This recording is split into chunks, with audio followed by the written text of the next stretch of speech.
हम सुन रहे थे नारद भगवान विष्णु के दरबार में जब थे तो भगवान विष्णु के दरबार में जहां बैठे उस जगह को गोबर से लीपा गया।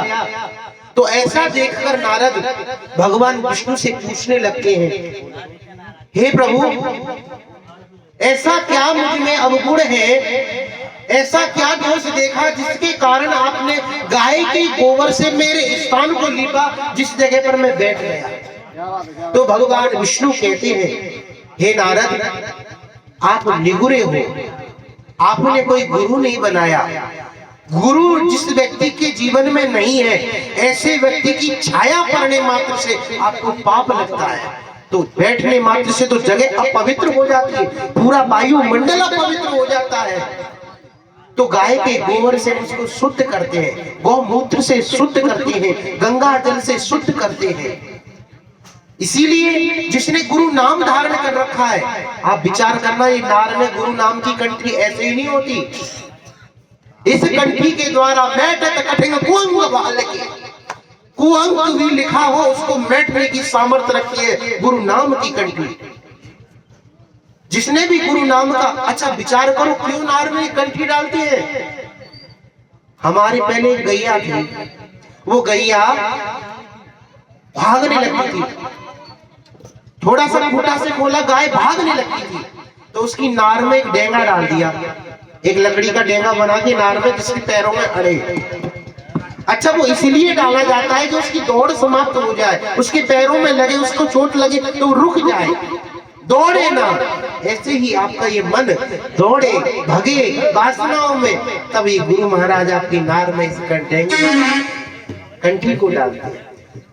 इसको भार न समझो, जो रुद्राक्ष दिया जाता है वो रुद्राक्ष कोई साधारण रुद्राक्ष नहीं होता।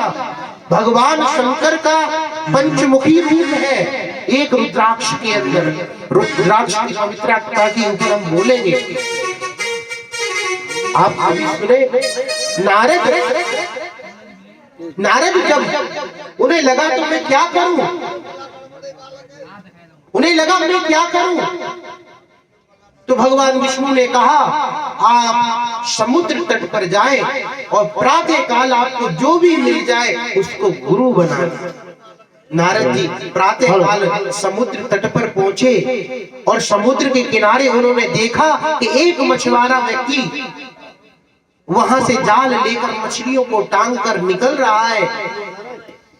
तो नारद उनके चरणों में पड़ गए और उनसे कहते हैं, गुरुदेव मंत्र दे दीजिए, दीक्षा दे दीजिए।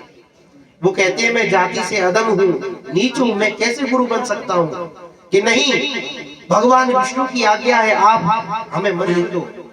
उन्होंने मंत्र दे दिया, हरिओम तत्सत् शिवो। जैसे ही मंत्र धारण किया, हरिओम तत्सत् गाने लगे, चिल्लाने लगे। भगवान विष्णु के दरवाजे पहुंचे।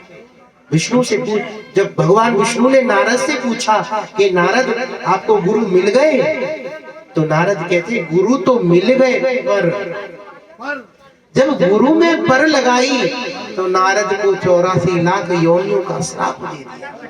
भगवान विष्णु क्रोधित हो गए।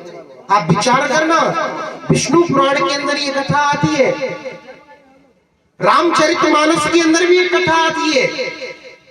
एक बार हरि मंदिर जप रहो हरि नाम, गुरु आए अभिमानित उठ नहीं प्रणाम।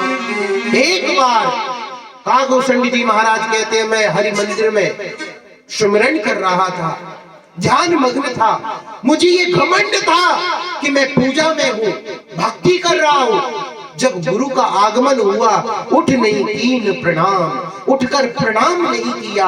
वो कहने लगा गुरु कौन बड़े हैं, भगवान बड़े हैं, मैं तो भगवान की भक्ति कर रहा हूं, गुरु आ गए तो क्या। हे भाइयों माताओं, गुरु आगमन पर समस्त कार्य छोड़कर उनके चरणों में झुकना चाहिए। भाव राख सत्संग में बैठो, भाव राख सत्संग में बैठो, चित में राखो चेतो, अरे हाथ जोड़ चरणा में लिपटो, जो कोई संत मिले तो। कोई सद्गुरु मिले, हाथ जोड़कर चरणों में लिपट जाओ, ये चरण तुम्हारा कल्याण कर देंगे। नारद ने जब पर लगाई तो 1,84 योनि भोगने का श्रापित हुए। अब नारद दुखी हुए। अब नारद को कहीं ठौर न मिला तो भगवान विष्णु के पास गए, मुझे इस श्राप से मुक्ति कराओ। कहते हैं कि इससे कोई मुक्ति नहीं दे सकता, अब इससे मुक्ति हो जाए तो ढूंढो।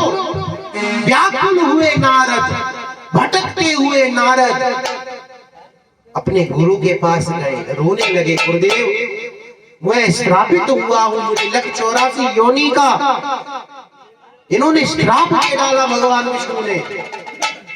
तब कहा कि आप ऐसा करें, भगवान विष्णु के दरबार में जाएं और भगवान विष्णु से कहें कि आपने हमें श्राप दिया है, हम स्वीकार करते हैं, परंतु हे प्रभु, हे करुणानिधि, आप 1,84 योनियों के बारे में मुझे लिख कर बताओ।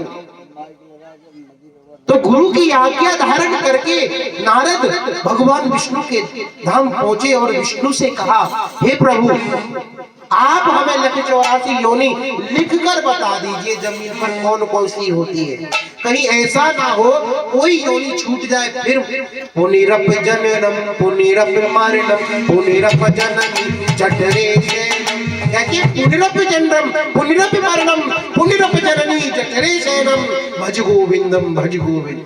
जन्म बार बार होगा, बार बार मरण होगा, इसीलिए हे प्रभु आप लिख कर बताइए। भगवान विष्णु ने 1,84 योनि लिखकर जमीन पर डाली।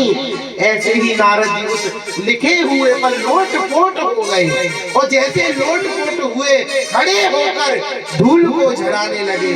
कहते हैं भाई जो गुरु बचन पे कट गए पंथ 84 के, भाई जो गुरु बचन पे कट गए पंथ 84 के, हो कट गए पंथ 84 के, हो कट गए पंथ 84 के, हो कट गए पंथ 84 के, ओ भाई जो गुरु बचन पे कट गए पंथ 84 के। इसलिए गुरु के वचन पर जो डट गया उसके 84 कट जाएंगी। जय श्री राम।